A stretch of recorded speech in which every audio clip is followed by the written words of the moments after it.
Welcome to Fact or Freestyle. People love Dave Nourie, and they always answer the phone when he calls.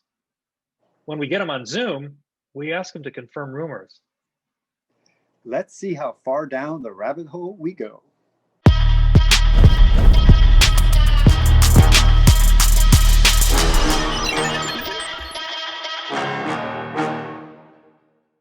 that's okay. They could see that in the movie. Yeah, right, the movie. Oh, yeah, go on. Fact or freestyle, Mike Parenti got tons of movie coverage because he trained himself to wake up early and ride before 8 a.m. So there's the story about John invited me to be one of the stunt riders in his movie, and I'm riding. I haven't been in a contest in several years, and all of a sudden I'm kind of like in a mock contest with the best of the best in the current day, and Chad Curley's there, Dennis Anderson, all these Larry Edgar, Chris Fox, Daniel Sandoval, like everyone by Voelker. I'm not sour about it. I'm not. I wasn't there either. No, Pete was there. He was a cameraman. Right. So anyway, carry on. Yeah.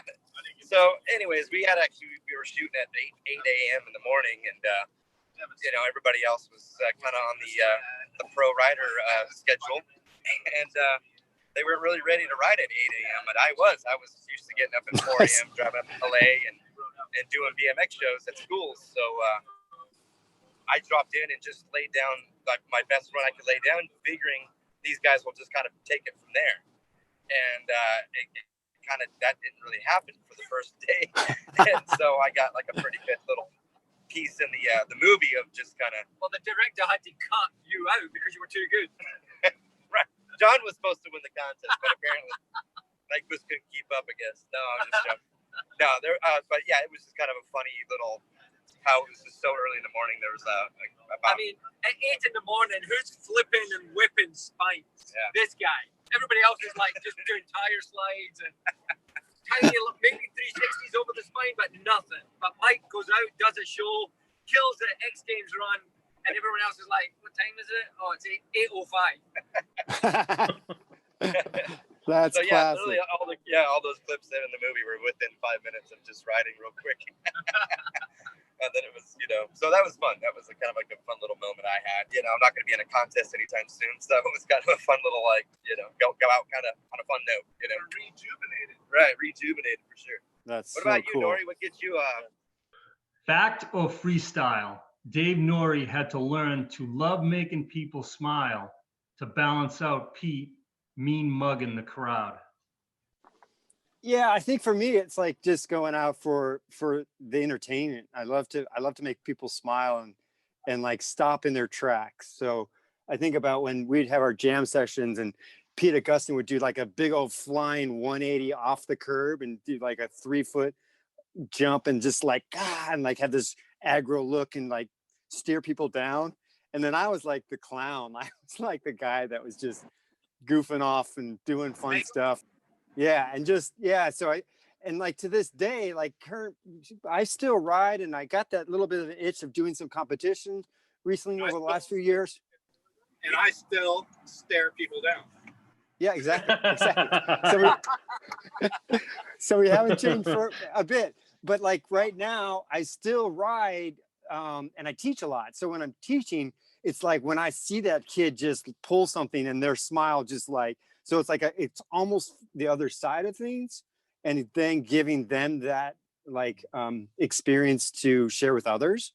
So I do a lot of like showman type of riding in these classes where we like put on a little show for their family, and it's super basic, but they love it and they just eat it up. So I think that's kind of my common thread, throughout all my riding is just entertaining and having fun. And then the creative outlet is awesome, making up new stuff. I did that for this contest last year, and I had made up new tricks, like really new tricks that were significant, maybe a variation for years. And I like really pushed myself, and I was like so inspired by that, just to be able to, wow, there's still more to learn. There's never going to be an end. So that's an awesome feeling. So mine is Fact or freestyle, Dave Voelker thought half pipe riding was so boring, he had to invent a style he could love?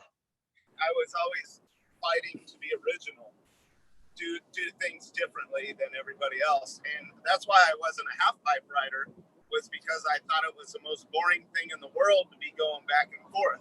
That's like going to a racetrack and racing somebody around the same thing every time. It just really bored me. So I really wanted to express my personality by being different on a bicycle.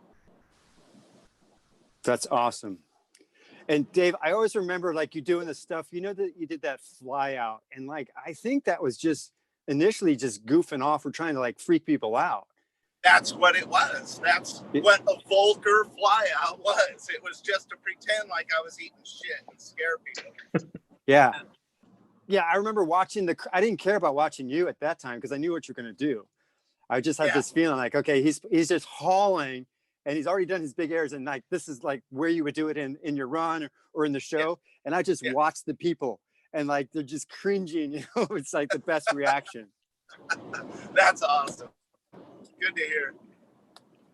Well, you Pete. Pete, you're up. I don't know. How'd you What like gets to you shine? off? What gets you off on a BMX? Let's get your boner going in the morning. Wait, let's hear why he's riding a 20-inch at a 29 ride. Keeping it really up. Yeah, he's so nice. Keeping it real. Nice. Last time he went home with his tail between his legs. Oh, yeah. You did. You went home early. I can't finish.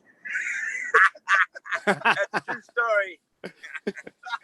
Wait, is that factor freestyle? Is that factor freestyle, Pete? It's history. That was like a month ago. I guess the thing with me is not being.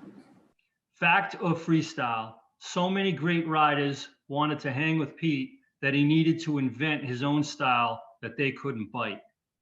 405%. You know, not having the talent that a lot of other people had on a bike, I used to try to find out ways to be a little bit more creative, and I used to steal stuff from the skateboarders. So, you know, like I said before, the street skateboarding was such a big movement. I thought bikes would be good at street riding too. So I was just always trying to find something that different, a little original. I guess you could say that about my flatland riding too, that I wasn't really, dedicated to the tricks of the time. I was always trying to do my own thing and just try to be different, try to be creative. I think with street riding, I'm looking at the skateboarders and seeing what they were doing, and like the wall rides and like, them riding on the front wheels and, blunts and stuff like that, which we call the Buultjens. Jason Parks. Yeah, just looking at that kind of angle and stuff. And even, there's been times where it's like, I really want to learn a trick. I want to learn how to do a no-hander, or I want to learn how to do a, no-footed seat grab or something like that. There was times where I really had to push myself to do that trick. And once I did it, it was like, okay, I did the trick and it did feel like a trick for me. Yeah. So I always felt like, if you might say, oh, he does tabletops all the time, or he does wall rides all the time, or he just does these few tricks all the time. You know why? Because those few tricks feel really good to me, and that's all I care about. I'm not a showman. I'm not there to impress. I'm there to ride my bike to feel good for myself. And I'd always stick to things that felt good to me, even though I did some tricks that were a real big hurdle to me because my talent wasn't that good. Like a no-hander was super hard for me to learn. And after I did a few of them, I'm like, kind of done with that. I did it, and I'm glad, I'm stoked, but it's not a trick for me. Were they suicide or tough? No, they were tough no-handers. But with that, I'm just trying to make like a point. Like it's not, to me, it's not about the trick. It's not about how hard a trick is. It's about the feeling of me riding my bike. It's about the flow coming from surfing and skateboarding. It's about flowing. It's about, going down the street and going fast and hitting stuff up and just. Okay, right there. I got to interrupt. Fact or freestyle? Pete can ride an alley and make it as memorable as an X Games run. Hey, you remember going down the alley with Pete and how he flowed down the alley at Mission Beach and shit? Hitting all the walls? Yeah, absolutely. Yes. He expressed himself so good that I was like, holy shit, Pete's way better than I ever expected. Like, I knew he was good, but when you rode with him, he was on a whole different level. Like, he knew where every nook and cranny was. He was hitting it and hitting it with style. It was beautiful. Yeah.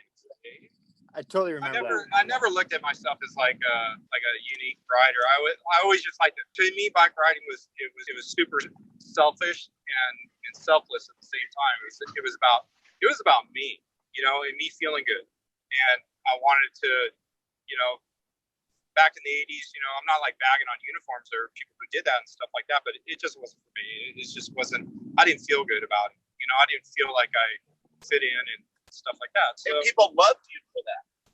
Well, Absolutely loved you. Sponsors didn't love me for that. No, Right. people respect you to this day because of that. Yeah, Life's a beach. yeah, life's a beach. But no, to me, bike riding is about, and even still today, it's about feeling good on my bike. If I just do a big power slide skid, or if I'm bolting down a hill and I hit a curb just right, to me that is fucking awesome.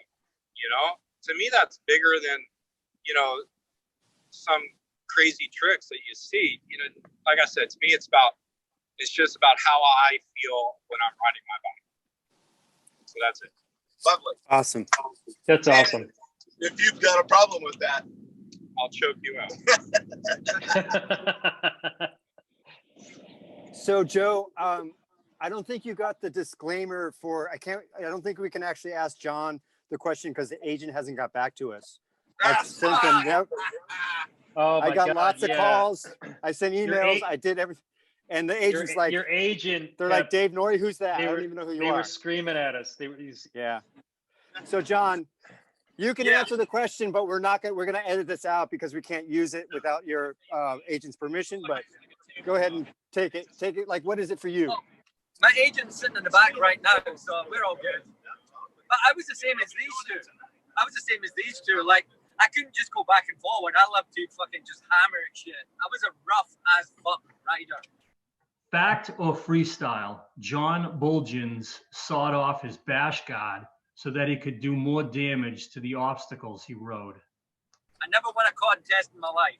I get second once, but I never won. you'll see him ride at the end of the movie, like really aggressive, gnarly. Seriously, you showed some really good shit there. Oh, thanks, mate. Yeah, so at the end of the movie, they actually show some of my stuff. But yeah, I was the same. I mean, I grew up watching these two. That was my influence right there because it was fucking balls out all the time. And I just loved seeing obstacles and loved seeing things that I could seriously just hit, jump, and ride and land on and whatever it could possibly be. So, yeah, that's what really got me going. And it wasn't for the crowd. I mean, it was for myself, as Pete said. Maybe it was selfish, but it was also selfless because people did leave thinking, what the fuck? How could you get up that wall? And it was seriously seeing what was happening in America and growing up with skateboarders because there was one guy I used to ride with, Scott Carroll, and he rode for Harrow in the UK, and he was a neighbour of mine. And I mean, even Bestwick and Tabron would always say, look, we could never beat Scott. Scott was amazing, but he rode ramps, he could never do street.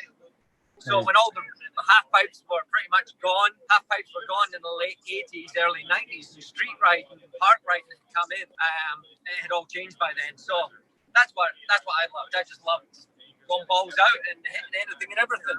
And you'll see those clips at the end of the movie. They actually show original clips of my 80s and early 90s riding. What medium did you have those on? Was that all on VHS that you had that original stuff? Yeah, well, Scott Carroll would come over. He came over here in 1986 and did a few of the contests over here, and then he would bring them back, or someone over here. I think Scotty Freeman became really good friends with Scott Carroll. So Scott Freeman would say Scott Carroll, and then Scott would then dub the videos, and I'll be getting BMX Plus from like 1987. So I would just be looking at the magazines and watching all those videos to figure out how I could do those tricks. Because it was different in Scotland. We couldn't even buy a gyro cable. So when we were buying stuff from America, we would actually be buying 5 gyro cables at once, and Super Pros and things like that, because we couldn't get them. There was no bike shop. There was one bike shop in Scotland. In the entire country, there was one bike shop, and that was like 90 miles away that would carry BMX parts. All right, so we got another segment here.